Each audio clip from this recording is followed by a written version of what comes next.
August 25th, 2025, Kyiv, Ukraine. Inside the historic Mistetsky Arsenal, a solemn gathering unfolds. The National Prayer Breakfast, only in its second year, has already become more than tradition. For a nation at war, it is a declaration of faith, resilience, and hope. Among the guests is Keith Kellogg, the United States Special Envoy for Ukraine.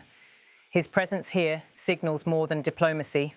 It is a reminder that America's voice stands not only in policy meetings or military briefings, but also in the prayers and spiritual heartbeat of Ukraine's struggle. Near the front of the hall, one table remains untouched. It is reserved for those who cannot attend, Ukrainians killed in battle, missing without a trace, or held as prisoners in Russian cells, a silent tribute that speaks louder than words. Across the hall, foreign diplomats, faith leaders, and military officers bow their heads. For Ukraine, prayer is not a pause from war. It is an act of defiance, an affirmation that dignity and freedom cannot be shelled into silence.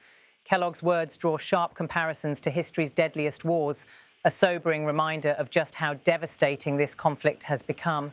A hope voiced aloud that by Ukraine's next Independence Day, its 35th, this land will be a different place, not a battlefield, but a nation healing.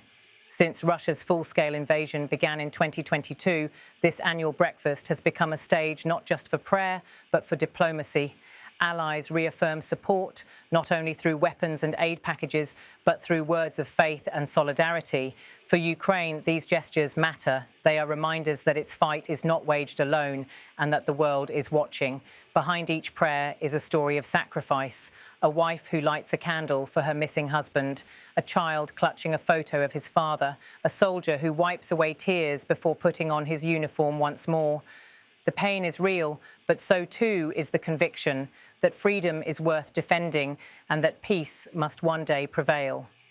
As Kellogg departs, his words linger in the hall, a challenge and a promise. Faith alone cannot end this war, but faith, joined with resolve and unity, may help carry Ukraine to that long-awaited day when its independence is celebrated in peace.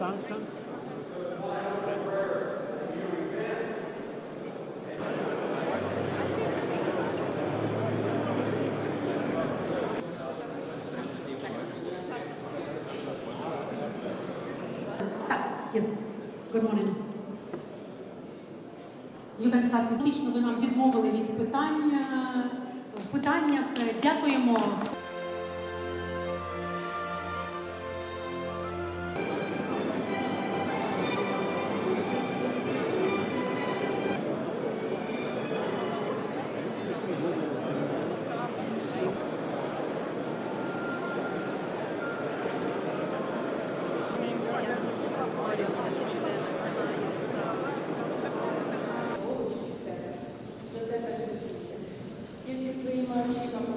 книгі приповістей Соломона записано так: приготовлений кінь людьми на день.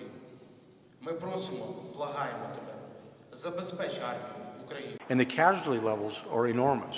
When you add the casualties of Ukraine and Russia combined, these are young men and women who fought and died. The casualty rates are higher than we had in World War II. Think about that. So you think about the death and destruction, and that's why those of us who have served in the military and seen the damage that it can cause want to bring this to an end, just like President Trump does.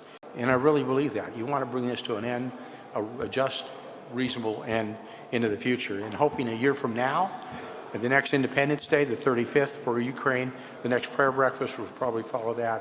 It'll be a different Ukraine, it'll be a different place to be as we do that in the future. And any part that I can play or we can all play, I think is very, very important.